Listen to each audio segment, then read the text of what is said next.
நான் இப்போ வேர் பண்ணியிருக்கிற இந்த கோல்டு கம்பலும் கோல்டு நெக்லஸும் என்னோட ஹஸ்பண்டுக்கு நான் காப்பு வாங்கினேன்னு சொன்னேன் இல்லையா, அது கூடவே சேர்ந்து வாங்கினது. எனக்கு எப்பவுமே வாங்கினா கோல்டு நகையாவே வாங்கிடணும்.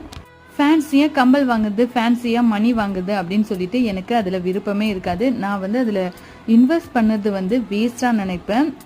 எவ்வளோதான் அமௌண்ட் இருந்தாலும் அது கோல்டாக நம்ம வாங்கிடணும் அப்படின்னு சொல்லிட்டு எப்படின்னா காசு சேர்த்து வச்சு கோல்டாகவே வாங்கிடுவேன்.